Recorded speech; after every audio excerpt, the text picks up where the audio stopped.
Então, Efésios capítulo 4, versículo 25 até versículo 32. E aí, claro, como eu não posso perguntar, se os irmãos acharem para responder com amém, vou na confiança que os irmãos encontraram de fato o texto. Portanto, vou prosseguir com a leitura do mesmo.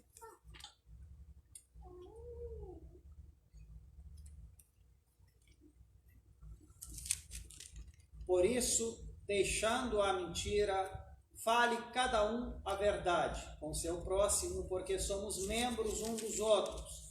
Irai-vos e não pequeis, não se ponha o sol sobre a vossa ira, nem deis lugar ao diabo. Aquele que furtava, não furte mais. Antes trabalhe, fazendo com as próprias mãos o que é bom, para que tenha com que acudir ao necessitado.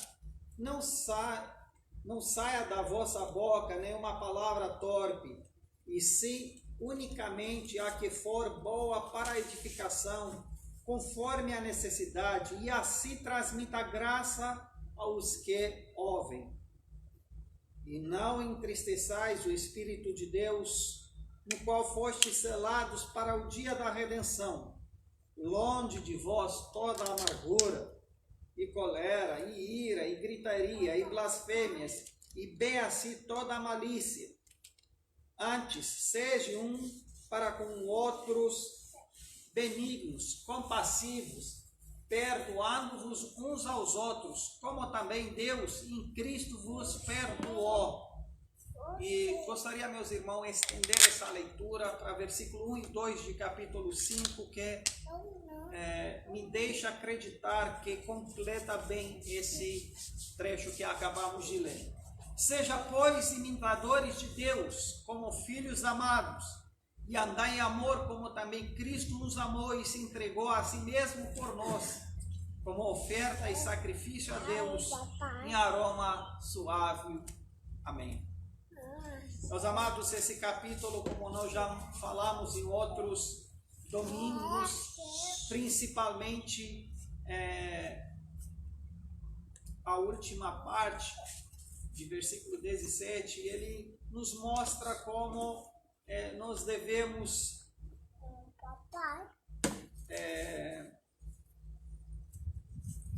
andar de maneira diferente, como pessoas novas, como novas criaturas em Cristo. E a primeira parte, de versículo 17 a 20, ela nos fala o que nós não devemos fazer, como nós não devemos ser. De versículo 20 em diante até 24, portanto, nos diz qual é a nova posição que nós devemos ser. Então, Paulo, entre versículo 17 a 24, ele trata da questão posicional em Cristo, que nós não sejamos mais como antes, que nos despojamos do homem velho, e ao mesmo tempo ele fala que nós devemos nos vestir do homem novo que se renova, e como nós devemos ter como atitude: e vos revestis do novo homem, criado segundo Deus, em justiça e retidão, procedentes da verdade. Então Paulo dá o fundamento do que nós deixamos de ser para o que nós devemos ser, e a partir de versículo 25, que nós acabamos de ler hoje, ele nos dá a maneira prática de fazer isso. Ele torna prático o que é de fato se revestir de homem novo. E insera esse trecho também de maneira posicional. Em outras palavras, sejam imitadores de Deus como filhos amados. Então, nada mais é do que ser como Cristo. Sem imitar, fazendo essas coisas, não fazemos nada mais do que imitamos ao próprio Cristo. Então, essa parte prática, ela insere com de fato, mostrando, é isso, é ser um homem novo. E ser um homem novo é ser de fato imitador de Deus, e ser imitador de Cristo, e ser como Ele, andar como ele, dando a vida em sacrifícios para o outro. Portanto, o que significa esse sacrifício? Muitas vezes nós pensamos em sacrifício apenas como dar a vida. E com certeza isso é o grande sacrifício que Cristo fez. Mas esse sacrifício se dá quando nós não olhamos apenas para nós mesmos como fomos o centro da coisa. Esse sacrifício se dá quando nós não almejamos apenas o ganho individual e próprio. E quando nós escolhemos a viver uma vida, na verdade, correta, beneficiando a si o próximo. Então, meus amados, nós já falamos no domingo passado de uma das primeiras características dessa vida prática que se dá a viver em verdade em nossas relações. Por isso, deixando a mentira, fale cada um a verdade com seu próximo, porque somos membros um dos outros. Como cristãos, a entender que nós de fato não somos apenas pessoas individuais e isoladas e cada um exercitando sua fé por si, mas somos de fato conectados.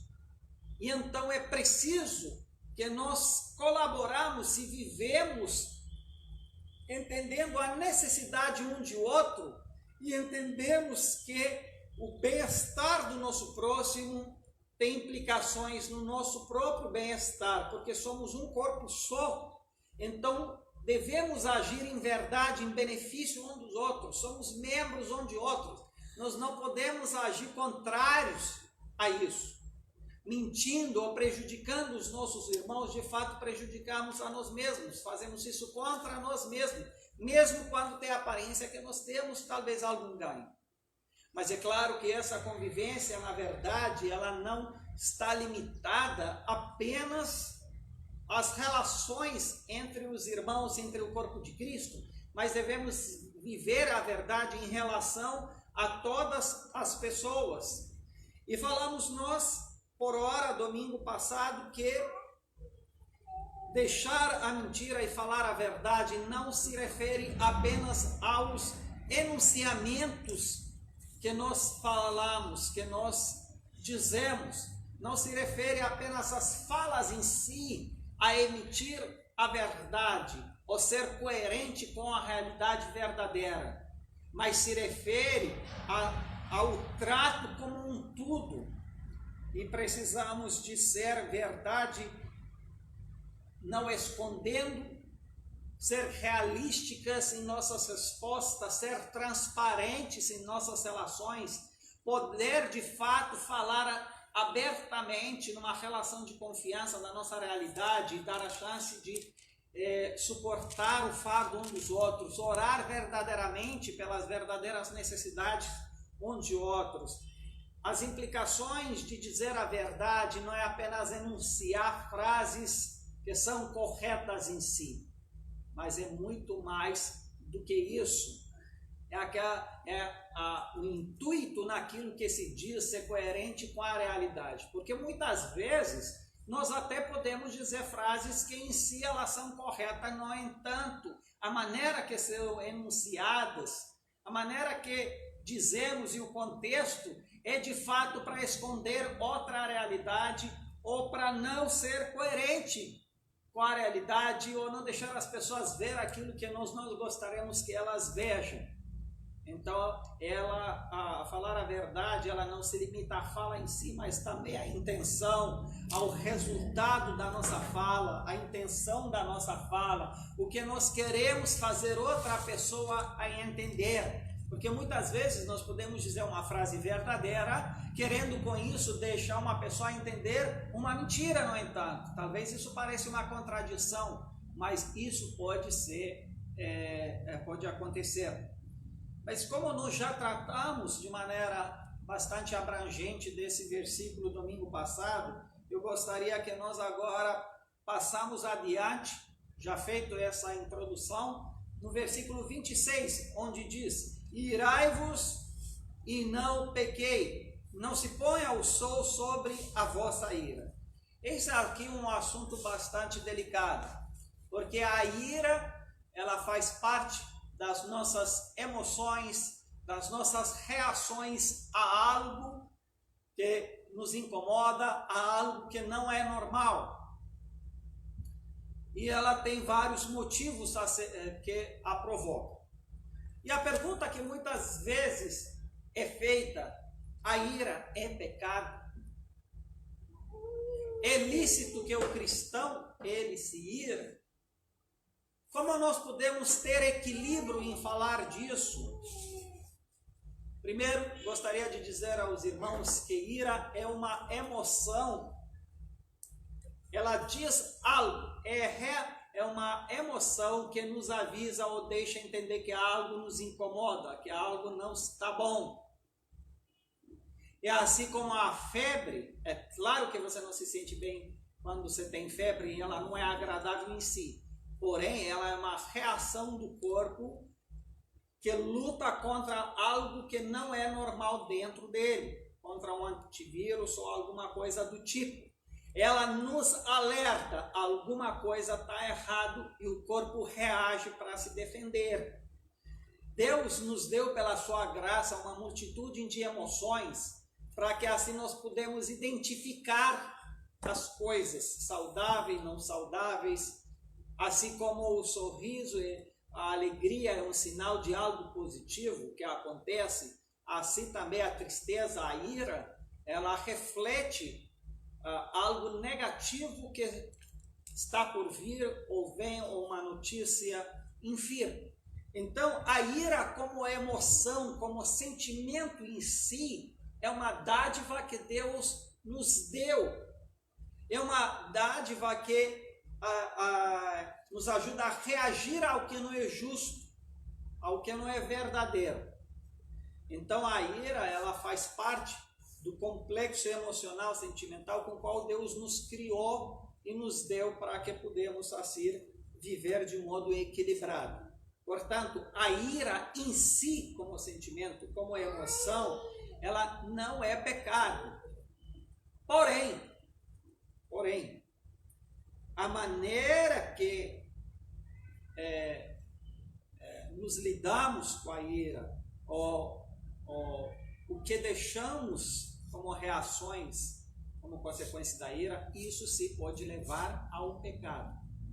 Então, é como a emoção me avisa, então, o sentimento de anormalidade.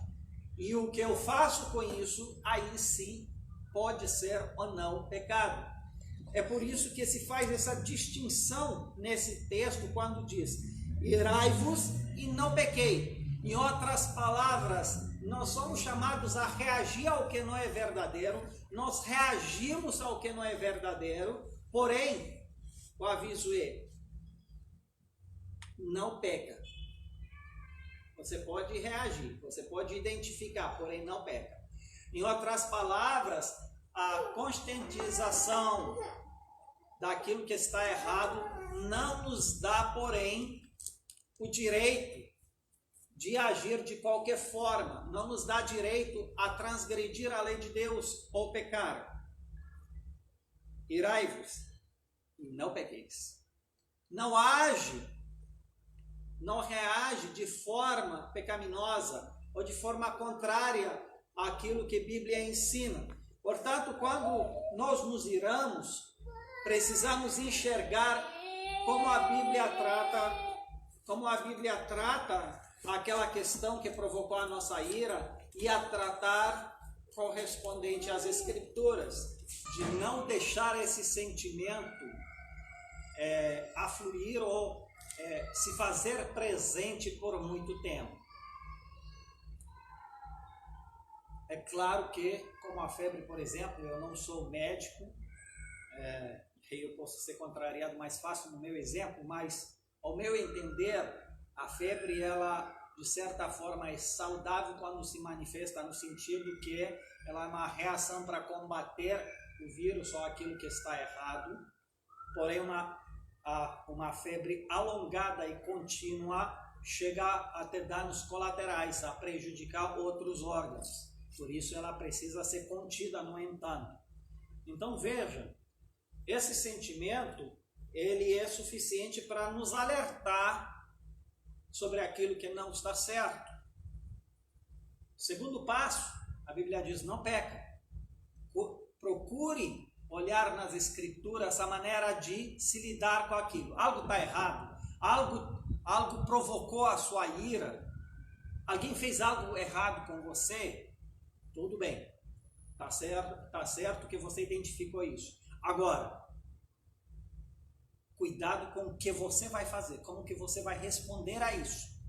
E então, cabe nesses momentos que você olha para as Escrituras e vê o que a Bíblia diz que eu tenho que fazer em relação a esse mal, ou em relação a essa situação negativa que provocou a minha ira. Aí, meus irmãos, nós seremos coerentes com o que as Escrituras ensinam. Mas existe outro além disso. Além de procurar fazer o que as Escrituras diz, devemos ter o cuidado de não deixar essa ira permanecer como sentimento contínuo em nossas vidas, em nossos corações. E não deixar que se ponha o sol sobre a vossa ira. Existem duas implicações disso, ou melhor dizer, existem duas coisas que pode ser dito. Uma, a razão dessa colocação é que nós buscamos a solução do caso breve, que nós não adiamos em resolver o caso. Muitos danos seriam de fato evitados se após aquilo que está errado, nós buscamos a resolver e não adiamos isso, não deixamos isso consumir a nossa mente e nosso coração. Porque o que ocorre, quanto mais nós nos deixamos consumidos em nosso coração, em nossa mente para isso, afeta a nossa capacidade de pensar de maneira equilibrada para fazer aquilo que é certo.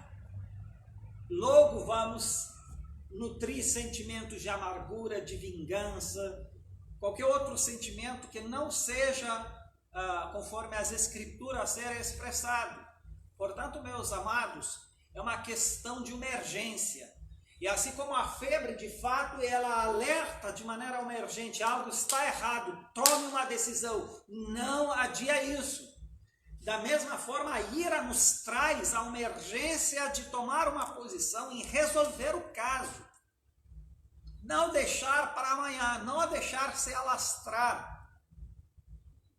Então, é isso que, a priori, esse versículo nos diz. E, meus amados, como pastor, eu pude ver muitas pessoas que não levaram em consideração a importância disso. E que por algum motivo ou outro se iraram com alguma situação, e muitas vezes mal compreendida, às vezes não era nem verdade o que certos irmãos entenderam, mas seja lá como for verdade ou não, as pessoas não falaram, não buscaram resolver, deixou por isso mesmo, ficou calado, e os dias se passaram, as semanas se passaram, os meses se passaram, e aí se encontraram mais tarde, numa situação de impossibilidade para se lidar mais com isso. E aí de repente explode e você fica surpreso, de onde tudo isso? Por que aquela pessoa está desse jeito? Estava sorrindo todos os domingos, parecia estar bem, mas ela de fato não tratou com a verdade.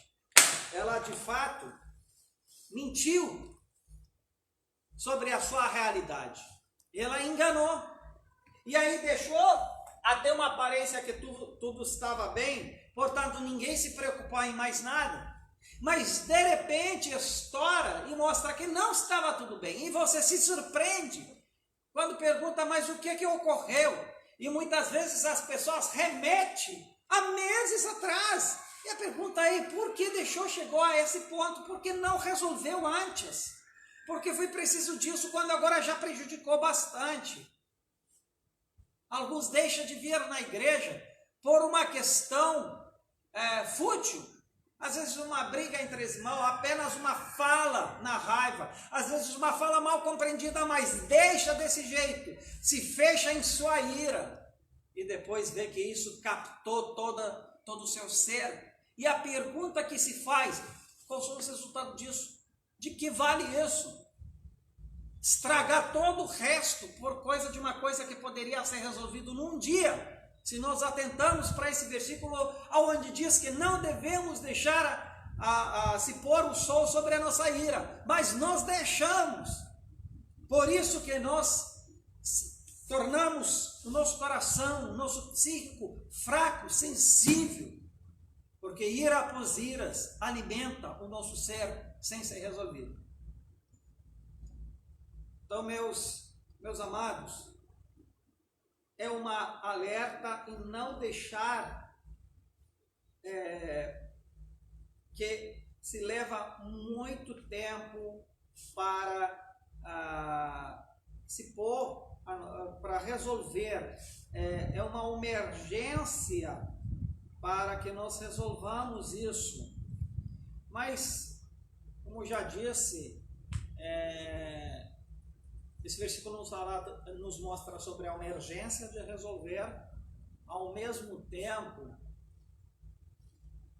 o fato de que, deixando isso, tem danos colaterais, como já disse. E o versículo 27, ele alerta um dano inimaginável de deixar aí a sua ira continuar. Aí diz, nem deis lugar ao diabo.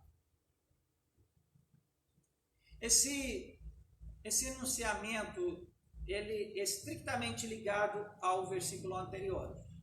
E outras palavras, claro, nós não convidamos diabo, não é isso. Mas, quando nós deixamos a nossa ira continuar, quando nós não queremos resolver, nós de fato deixamos involuntariamente, querendo ou não, lugar para o diabo. O que quer dizer que deixamos lugar para o diabo? Nós deixamos lugar para o diabo acessar o velho homem, de qual nós somos chamados a nos despojar. Nós vamos deixar o lugar para que o diabo opera dentro do velho homem, para que nós nos manifestamos conforme o seu espírito e não conforme a imagem de Cristo que somos chamados a refletir. A outra implicação é que deixar lugar ao diabo é deixarmos lugar para ele estragar, matar e roubar. Nós sabemos que as escrituras diz que o diabo vem para roubar, matar e destruir. E se nós deixamos lugar para isso, é isso que ele vai fazer na sua vida. Mas não somente na sua vida, na vida daqueles que te arrodeiam e com qual você se relaciona. Você deixa o diabo destruir a sua vida e seu relacionamento com aquele que Cristo quis que você se relacione. Ele vai destruir sua alegria. Ele vai destruir sua prática cristã. Ele vai matar a vida cristã em você. Vai matar sua alegria. Ele vai roubar a sua força. Por que muitos cristãos andam para baixo, desprovidos de força? Será que um dos motivos não é porque deixaram lugar ao diabo, a destruir, a matar, a roubar as suas alegrias, as suas forças? E os casamentos? Que são as relações contínuas com qual nós nos lidamos. O homem e a mulher com qual nós escolhemos a viver e vivemos querendo ou não, gostando ou não, nos casamos. E dia após dia nós estamos com aquela pessoa, é a relação mais contínua que nós temos. Não me entenda errado, não quer dizer que a gente está somente por obrigação, que não gostamos, talvez a minha fala pode dar a entender isso, não. Mas quero dizer que a relação mais contínua que nós temos, mais próxima, mais intensa, são as relações familiares. E no casamento, o que ocorre? Coisas que não são ditas, não são resolvidas na hora, não buscamos resolver de maneira apropriada, porque muitas vezes a ira nos leva a agir para resolver, mas não de maneira apropriada. Lembra-se, irais e não pequeis, porque quando nós pecamos, não é que deixamos de agir, é que agimos errado. Então, por um lado, nós temos o problema de agir errado, de tentar resolver o problema de maneira errada, mas por outro lado temos outra questão, em deixar de resolver o problema. Nenhuma nem outra é saudável. Outra é resolver de qualquer maneira, ou resolver errado. Outra é não resolver de maneira nenhuma, ficar calado. E o que acontece? Ao longo do tempo, o relacionamento está desgastando e às vezes você se pergunta, está desgastando por quê? O que eu tanto fez? Porque você olha para a normalidade da vida e pensa, não vejo coisas extraordinárias que levariam a esse desgaste. Mas quando você acaba falando com os casais e vai ao fundo, você vai perceber que muitas vezes o problema não está no imediato, não está no mês passado, das maiorias das vezes está em anos passados. De muitas vezes o problema às vezes está no início do casamento. Uma ira que não foi resolvida nunca de maneira apropriada, porque para se resolver tem que ser resolvido de maneira apropriada. E você deixou lugar ao diabo destruir devagar, roubar ao longo do tempo a sua força, o seu ânimo, e chegar ao divórcio, a impossibilidade de estar junto. E a culpa é nossa. Muitas vezes nós dizemos, não, a culpa é dele ou dela que fez aquilo. Mas eu me atrevo a dizer, por mais que o nosso próximo errou com ele, se nós não agimos corretamente, o nosso erro é muito, muito superior. Porque leva a consequências ao longo de tempo por a falta de tentar resolver. E resolver correto. A culpa não pode ser só... É claro que quem errou, errou e tem só a culpa por provocar isso. A Bíblia diz que é impossível não pecar, mas ai daquele através de qual isso chega a fazer algum dos meus pequenininhos a pecar. Eu concordo. Há uma gravidade em pecar ou fazer outros pecarem. Mas há uma gravidade também em não resolver corretamente. Em destratar, em xingar, em tentar fazer outras coisas. Então você não pode culpar apenas quem errou. Você tem que pensar, você fez ou seguiu todos os passos que as Escrituras te dão. Eu garanto, meu irmão, que em 99% dos casos dos casais, o cônjuge, seja ela a mulher ou seja ele o homem, não seguiu todos os passos. 99% dos casos não seguiram. Mas é claro que a parte afetada inicialmente pelo erro, ela se vê mais embasada ou mais fundamentada em agir, em deixar o cônjuge. Ela disse, não, mas foi tudo sua culpa, você que iniciou isso. Meus amados, nós não somos justificados hora nenhuma por nossas atitudes erradas. O erro não justifica outro erro. Ele pode explicar a situação, a conjuntura que leva a isso, mas não justificar. São duas coisas diferentes. É claro que se alguém, por exemplo, machuca seus filhos e na hora você reage, é claro que se você reage e mata a pessoa que atingiu seu filho, de certa forma, há uma conjuntura que explica do porquê você agiu assim, na pressão e tudo mais. Mas não justifica que você agiu assim. São duas coisas diferentes. Explica, mas não justifica. Porque nada justifica, nesse caso, tirar a vida do outro. Então, meus amados, eu acredito que esses versículos 26 e 27 são de extrema importância para nossas vidas. Irai-vos e não pequei. Não deixar o tempo passar. E não deixa-se lugar para o diabo. Não deixa ele conduzir as ações de vocês. Não deixa ele conduzir as relações de vocês. Não deixa ele se tornar soberano sobre a vida de vocês. Lembre-se que vocês pertencem ao Senhor. Que o Senhor é a nossa cabeça. Que Ele deve conduzir as nossas ações e relações e pensamentos. Portanto, sejamos atentos a isso, meus amigos. Não é brincadeira.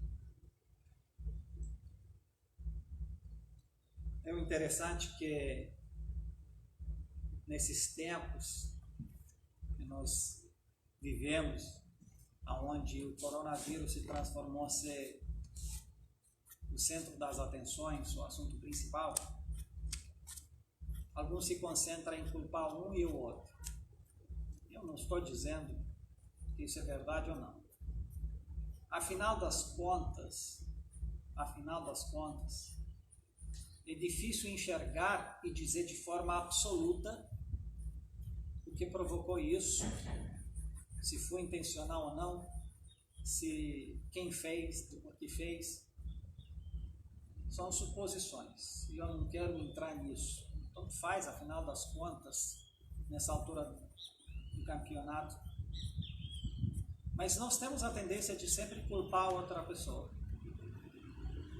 Por mais que às vezes pudesse ser verdadeiro. E deixar de nos preocupar com o que nos cabe a fazer. Talvez alguns dizem, mas para isso precisa enxergar o erro. Bom, meus amados, nós somos ensinados a procurar em todas as situações a entender qual é a vontade de Deus. É muito mais do que entender do porquê o fulano ou se o fulano fez aquilo. Porque além de chineses ou de qualquer outra coisa que você possa imaginar aí ou pensar, é Deus. Deus é aquele que é soberano, em controle da história, ele não ficou pego de surpresa disso. Ele é aquele que controla. E graças a Deus, que seja ele que controla e não o homem. Como diz Davi, melhor cair nas mãos de Deus do que nas mãos de homens. Porque, sendo assim, os propósitos de Deus são bons. Os propósitos de Deus visam o amor de Deus para a salvação de muitos. Como diz ele não se agrada da morte do pecador, mas ele envia o seu Filho para dar a sua vida, para que sejamos salvos mediante na obra que ele fez. Então, meus amados, cabe a nós agora colocar o centro das atenções em Deus e a sua vontade. Buscar a sua face. Ele, por favor, não colocar a mão aí, porque você está destabilizando o vídeo. Buscar entender a vontade de Deus. Qual é a vontade de Deus para mim nesses momentos? O que Deus quer falar para mim nesse momento? É claro que aquilo que Ele quer falar para mim possa ser diferente do que quer falar para você. Como eu já disse no início, existem múltiplos motivos que Deus tem nisso. Então, busque a face de Deus, entender a vontade de Deus. É momento de entender o que Deus quer transmitir com isso. É mais importante entender isso do que qualquer outra coisa. Porque logo vai ser disponibilizado a vacina, vai ser descoberto. Logo isso vai passar. Mas se nós não prestarmos atenção na voz de Deus, no que Ele teve a dizer, nós não tivemos ganho com isso. Aí é o verdadeiro prejuízo. O verdadeiro prejuízo não está somente nas questões econômicas, nas questões de saúde. O maior prejuízo é não entender a grande oportunidade que Deus quer nos dar através dessa situação, de nos arrepender dos nossos pecados e voltarmos para Ele, de reavaliar o nosso cristianismo, nossos valores, nossos princípios, nossas prioridades, de reavaliar o nosso modo de vida, o nosso modo de enxergar as coisas, de fazer as coisas. Portanto, é instintivo que todos prestamos atenção no que Deus tem a dizer e colocamos Ele no centro como de fato Ele é no centro. Que Deus nos abençoe. Eu gostaria que nós cantamos agora um hino mostrando que nós dependemos de Deus. E depois oramos e encerramos assim o nosso culto de hoje. Muito bem, vamos orar, depois daremos de novo os avisos e encerraremos assim a nossa transmissão. Nosso Pai, nosso Deus, somos gratos ao Senhor, pelo nosso Senhor Jesus Cristo, que morreu na cruz pelos nossos pecados e que é a nossa esperança. Nós somos gratos pelos seus propósitos eternos e por estar em controle de toda a história e, portanto, dessa situação de pandemia. Somos gratos que a nossa vida está nas suas mãos e não a do homem. Por isso, nos ajuda a nos alegrar e confiar em Ti. Pedimos que o Senhor abençoe a sua palavra, que se faz ela viva e eficaz na vida de todos aqueles que a ouviram. Nos prepare para o culto à noite. Pedimos que a internet seja funcionando bem e que assim a transmissão possa alcançar aqueles que estão espalhados, isolados em suas casas ou em outros lugares. Que o Senhor opera para que a energia, a luz, a água, a internet, coisas que nos auxiliam muito nesses momentos, não parem de funcionar. Que o Senhor seja gracioso com todos nós. Ouve o clamor da sua igreja que se uniu em oração e em jejum hoje para o controle dessa pandemia, para que se tenha tratamento para as pessoas, leitos suficientes, para a cura daqueles que foram contaminados, para o consolo daqueles que perderam familiares, para os governos terem sabedoria em como se lidar com essa situação, para as economias mundiais não colapsarem e assim outros danos maiores ou colaterais acontecerem. Nós já vemos que já muitos são afetados, outras coisas estão por vir. É por isso que pedimos a sua graça. Nos despede, portanto, com sua graça. Em nome de Jesus. Amém. Amém.